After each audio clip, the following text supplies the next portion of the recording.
Bon dimanche les pirates, j'espère que vous allez bien parce que moi ça va bien.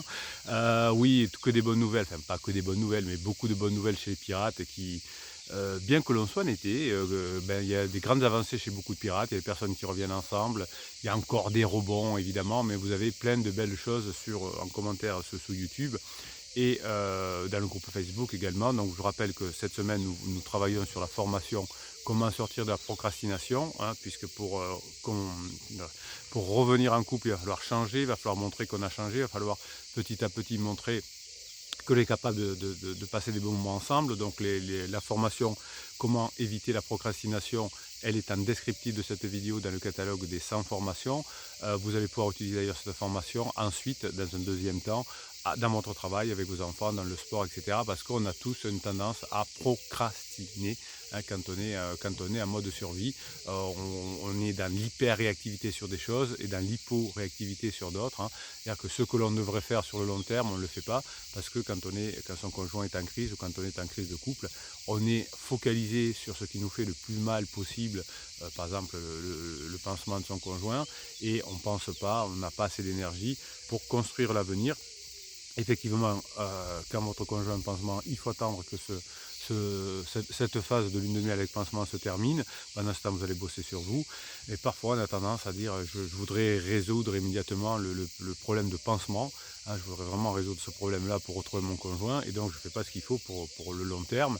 Et c'est une erreur, effectivement, que font tous les bébés pirates au départ, où on se concentre que sur ce qui ne va pas. Alors, je vais vous demander votre contribution, encore une fois, les pirates, en tout cas les pirates qui sont aguerris, chaque fois qu'un bébé pirate nous met un commentaire de victimisation, ici là en commentaire sous YouTube ou sur Facebook, eh bien on va l'aider. Hein, qu'est-ce que c'est un commentaire de victimisation où on raconte pourquoi on souffre, où on raconte que ce n'est pas normal ce que fait son conjoint, où on raconte ce que fait son conjoint avec pansement. Donc là on est dans la victimisation et ça fait reculer le pirate. Alors ce que je vais vous demander, les pirates qui avaient déjà fait les formations, qui avaient avancé, qui sont en train de récupérer vos conjoints, d'aider ces bébés pirates en racontant, vous aussi, ce que vous faites de bien. Vous savez qu'on se fait plaisir, on se fait du bien quand on dit ce qui va bien, parce que ça met la boussole interne vers où on va, et ça fait du bien aux autres. Et je vais vous demander aussi, quand un bébé pirate se victimise, de l'aider en disant qu'est-ce que tu as fait aujourd'hui pour avancer, quelle formation tu as fait, quelle belle action tu as pu mettre en place grâce aux formations, ou qu'est-ce que tu as fait de bien dans ton avenir, etc. De façon à remettre votre collègue pirate sur la bonne route. Vous m'avez élu, je ne sais pas si on dit comme ça, vous m'avez désigné capitaine des pirates. Le capitaine, il tient le bateau dans la tempête, et vous traversez des tempêtes. Toutes les tempêtes se terminent évidemment, hein, mais là, quand ça bouge, il faut qu'il y ait un capitaine qui bouge, hein, qui ne bouge pas du moins. Et donc chaque fois qu'un bébé pirate est dans la victimisation, le capitaine lui dit « Attention, vous êtes dans la victimisation. Qu'est-ce que vous avez fait comme formation cette semaine? Qu'est-ce que vous avez appris ?» Et vous allez aider le capitaine, vous en être plein de capitaines finalement, à tenir la barre. Plus on sera nombreux, plus ce sera facile pour les bébés pirates. Et il faut dire que vous êtes un peu égoïste aussi, et vous avez raison, c'est que plus vous allez aider les autres, plus ça va vous donner la grinta, la motivation pour y arriver aussi. Chaque fois que vous allez dire ben moi j'ai appris ça dans une formation, ça va vous aider. Donc on est à la fois dans l'aide des autres, dans la solidarité des pirates, mais on est aussi, on se fait du bien et on multiplie les chances d'y arriver. Alors on va vous parler évidemment aujourd'hui de cette crainte de la séparation qu'ont les bébés pirates, de la perspective et de la crainte du divorce, et aujourd'hui la crise de la quarantaine et la crise de la trentaine. Donc la crise adulte, c'est la crise de la trentaine, et la crise de la quarantaine, c'est la crise ultérieure, finalement fait peur, hein. Il y a des alternatives évidemment au divorce, puisque vous avez aussi ici les formations pour y arriver. Alors évidemment, si vous me faites un silence radio, si vous me faites une manipulation avec la lettre magique ou avec le film Moi je te suis, ça va être beaucoup moins facile d'y arriver. Mais il existe des alternatives au divorce, en tout cas pour des personnes qui ont compris que la vie est magique, mais il n'y a pas de magie dans la vie, hein. C'est pas en faisant une lettre magique qu'on va y arriver. En revanche, hein, c'est par le travail. On ne peut pas dire, je sais pas, moi, je vais monter une entreprise et par un coup de magie, je vais réussir. Ou je vais vouloir perdre du poids et par un tour de magie, demain matin, je ferai moins de poids. C'est ce qu'on essaye de vendre encore dans la société avec cette notion de magie, hein. Acheter la ceinture magique qui va vous faire maigrir, acheter le je sais pas quoi. Et effectivement, quand on est en difficulté, On a tendance à écouter ce genre de choses, mais nous les pirates, on est basé sur les neurosciences, on sait ce qui fonctionne, on sait que pour être champion du monde, il faut bosser. Hein. Alors, on nous vend aussi avec le loto, les choses comme ça, vous pouvez devenir riche en quelques secondes, évidemment, c'est une chance sur 13 millions de gagner, donc comment dirais-je, on vend du rêve, mais ici on ne vend pas du rêve, on vend de l'efficacité. Hein. Donc craindre le divorce va vous pousser à divorcer si vous ne travaillez pas sur cette peur du divorce, cette peur de la séparation. Hein, si vous ne travaillez pas sur vos peurs, sur vos colères, sur votre tristesse, sur votre dégoût, vous ne pourrez pas arriver à renverser la situation facilement, puisque votre conjoint, par ses neurones miroirs, va sentir qu'il y a quelque chose qui est pas là, qu'on n'est pas bien avec vous. On n'est pas bien avec quelqu'un qui est en colère, on n'est pas bien avec quelqu'un qui souffre et qui ne fait rien. Si on a quelqu'un qui souffre et qui fait ce qu'il faut pour en sortir, on est bien avec lui, on a envie de l'aider. Quand il y a quelqu'un qui est, je sais pas moi, qui a mauvais esprit mais qui fait rien pour s'en sortir, on n'a plus envie de l'aider.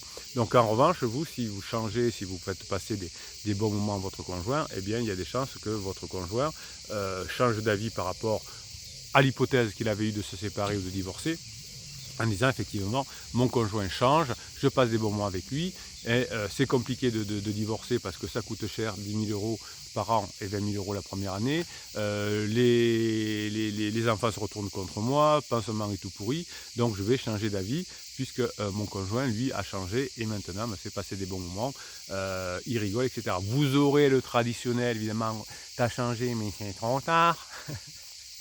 Vous avez le traditionnel mauvais conseil des amis de Tati Jani, le psy de quartier qui dit « Oui, mais laisse tomber, c'est mort. Hein » Le psy de quartier dit « C'est mort, laissez tomber, il faut accepter la situation. » Ben non, c'est juste une crise existentielle, c'est juste une crise de couple.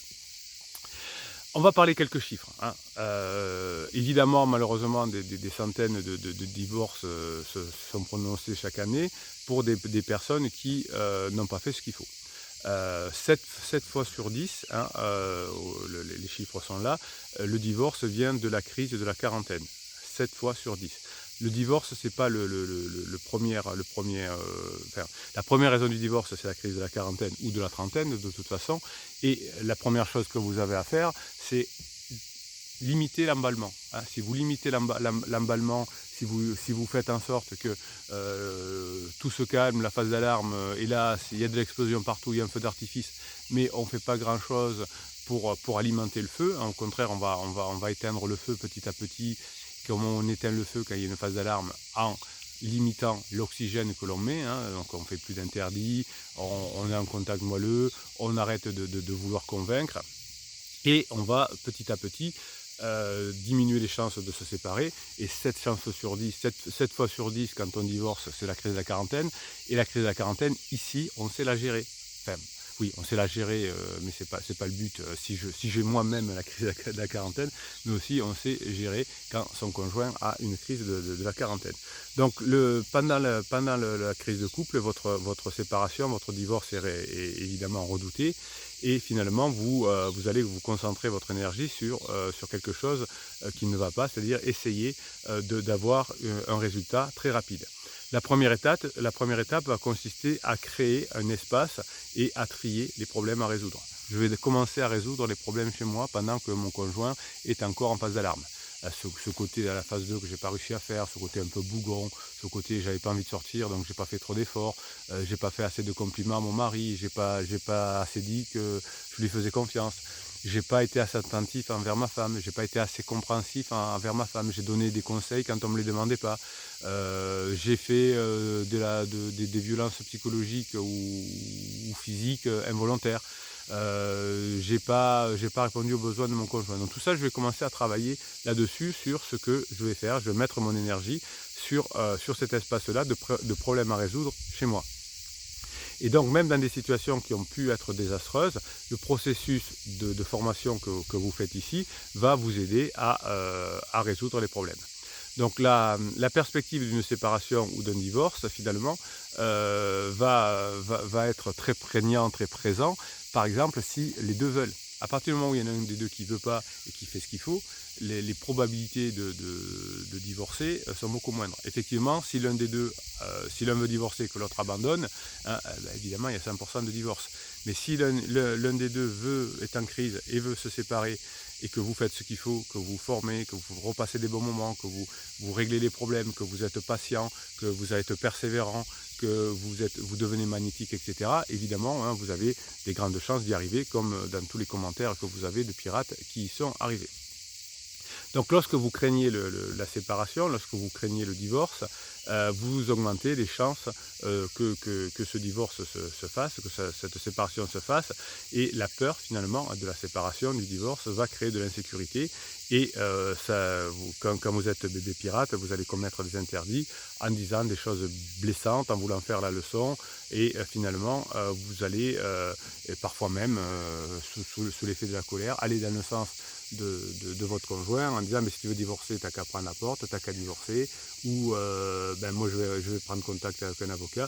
Hein, j'ai eu l'exemple il y a une quinzaine de jours où le pirate, enfin, la personne en train de devenir pirate disait écoutez, finalement j'ai plus entendu parler de sa demande de divorce, et en fouillant, c'était le pirate qui avait fait la demande de divorce à la demande évidemment de son conjoint. Ils avaient rempli sur internet, c'est lui qui avait rempli la demande de divorce, et heureusement, parfois on a de la chance, une erreur dans le mail de criseuse avait fait que pour l'instant le dossier est bloqué, comme quoi des fois on peut se faire aider. Donc une partie du problème de la crise du couple vient de la crise existentielle, et finalement le problème est bien plus profond que le pensent les deux personnes. C'est que souvent on ne sait pas comment fonctionne un couple, on s'est mis en couple sans savoir comment ça a fonctionné, hein, ça c'est souvent le cas. On a aussi quelque chose qui fait qu'on a besoin de travailler sur soi, parce que quand un rentre en crise, l'autre va rentrer en crise aussi juste après. Donc si vous ne faites pas le travail nécessaire sur vous pendant la crise de votre conjoint, vous risquez de ne pas y arriver. Donc le problème de base se résume souvent à une sortie de la phase 2 du couple, la phase de distantation, qui fait que l'un des deux rentre dans la phase 3 d'exploration, et que le mariage, qui tournait à vide, finalement commence à s'emballer. Alors le conseil matrimonial, la thérapie de couple ne fonctionne pas à ce moment-là. Vous savez que pour qu'une thérapie fonctionne, il faut que les deux aient le même objectif. S'il y en a un qui vient pour divorcer et l'autre pour arranger la situation, si le thérapeute de couple est honnête et efficace, il ne va pas vous prendre. Hein. C'est comme si vous rentrez dans un Uber ou dans un taxi, et que l'un dit je vais aller à Marseille et l'autre à Lyon. Hein, donc mettez-vous d'accord, hein, quand vous serez d'accord, je vous amènerai.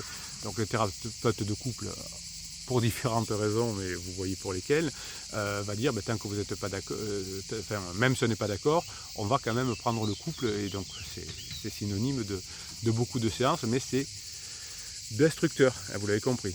Imaginez que vous voulez faire, ça arrive déjà une thérapie vous, parce que vous ne vous sentez pas bien dans la vie, et une fois vous y alliez en disant je veux avancer, une fois en disant je ne veux pas avancer, ou une fois en disant je veux devenir plus calme, et la fois après je veux devenir plus énervé.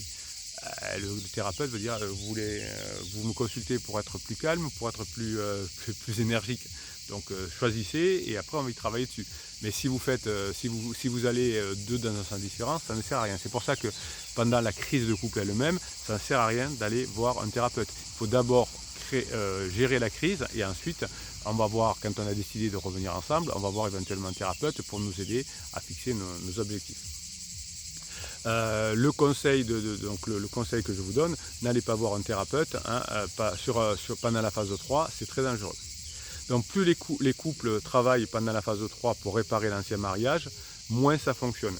Là, on est tous les deux, on veut réparer l'ancien mariage, ça ne fonctionne pas. Et donc imaginez quand il y en a un qui veut et l'autre qui ne veut pas.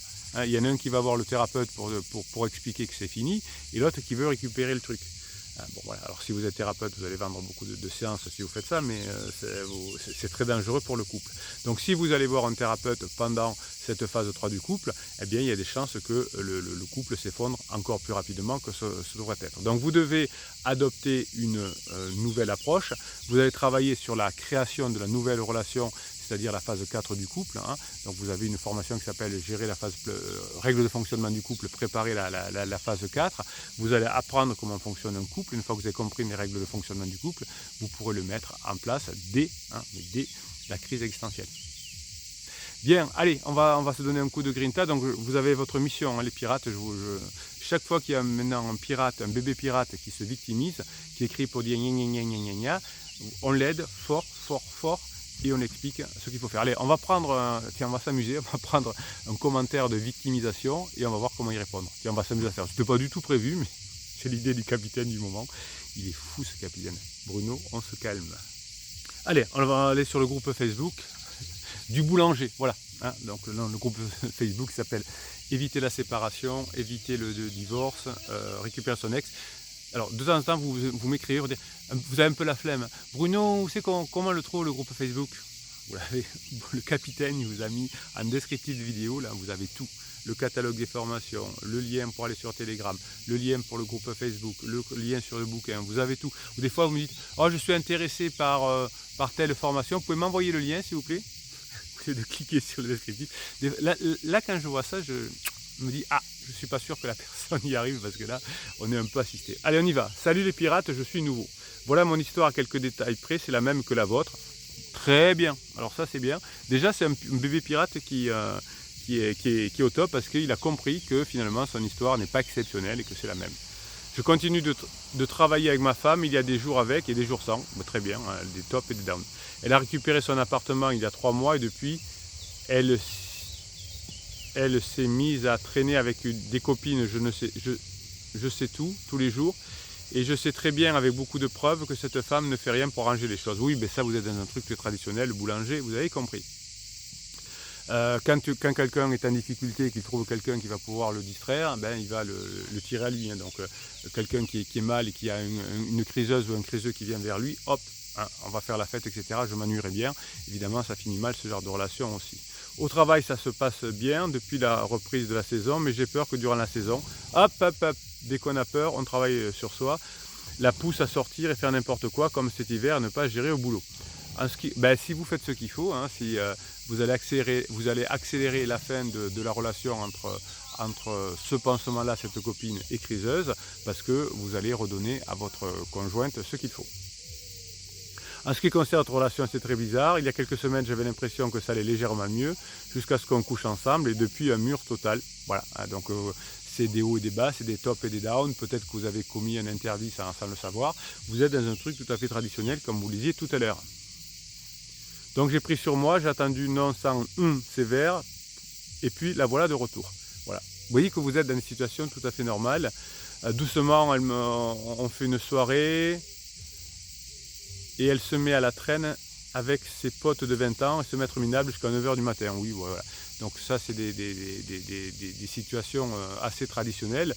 Donc ça veut dire que dans votre couple, effectivement, elle se faisait chier. Voilà. Donc quand on va faire des trucs aussi basiques, c'est que dans son couple, on s'ennuyait. C'était amuré. Ensuite, petit rapprochement depuis quelques jours en faisant de l'humour au boulot, en la taquinant et en l'écoutant parler. Voilà, donc là, le boulanger a commencé à faire quelques formations certainement pour apprendre un peu l'humour et la légèreté. Aujourd'hui, on travaille, on se montre des vidéos sur Internet et on se prend des fous rires ensemble. C'est très bien, légèreté. À midi, elle me parle de divorce juste avant le resto. Je lui dis qu'on en reparlera après la saison d'été. Parfait. Au resto avec les enfants, on fait un jeu de cartes, on rigole, on discute. Elle me propose d'aller boire un café chez elle. Durant la conversation, je la teste en disant qu'elle ne m'aime plus, aucune réponse de son côté. Donc là, vous évitez ce genre d'interdit, le boulanger. Et avant de partir au lac avec les enfants, avec les escaliers du jardin, elle me dit qu'avec ses talons, elle va tomber. Je lui propose de la prendre sur mon dos. Elle accepte, on rigole avec des enfants. J'arrive même à lui caresser le bras et les fesses. Très bien, très bien. On se dit au revoir de super manière. Je vous parle de la soirée karaoké que l'on devait faire ce soir. Jusqu'au dernier moment, elle a transformé ça en soirée entre filles pour l'anniversaire d'une amie en commun. Avait son amie, la crampe, est prévenue sur le bout des lèvres, bien sûr, au dernier moment. Il y a aussi les messages d'hier soir avec bonjour Illustrado. Ben ça va, oui, Illustrado. Bon, ben voilà. Alors je vais me déplacer un petit peu. Quand c'est les pirates. Ah, je me suis accroché, mon pied. Bon, alors si je me mets là, il va me repousser dans 2 secondes. Allez, oh là là. Je me suis pris dans les ronces. Vous allez la voir la scène. Ah, je sens que vous allez vous moquer les pirates. Voilà. Bon, allez, on le finit là. Il doit pouvoir passer pour s'évader. Je remets mon pied de caméra, hop. Je vous jure, c'est chaud. Allez, on finit là-dessus. Il y a où les messages d'hier soir avec elle et les enfants devant la télé, les compliments reçus par message en hier sur mon travail. Bref, j'aimerais votre avis, ami pirate. Eh bien, faites la formation, gérez la phase plateau de votre conjoint. Faites la formation sexualisation, parce que pour l'instant ça manque et vous allez arriver. Donc voilà les réponses que vous allez donner, mes pirates adorés. Là, il faudrait dire, tu es dans un truc tout à fait traditionnel, hein, si tu bosses bien, il y a des probabilités d'y arriver. Et je te conseille la formation sexualisation qui te manque là actuellement et la formation gérer la phase de plateau. Bon, il est parti. Bon. Allez, ce dimanche, il a le droit aussi de se promener. Allez les pirates, je vous souhaite la journée que vous méritez, dimanche que vous méritez. On donne toute notre grinta au boulanger, hein, vous voyez, vous avez compris maintenant le système. En aidant les autres, on s'aide soi-même. Aide-toi et le ciel t'aidera. Passez la journée que vous méritez. Bon dimanche les pirates.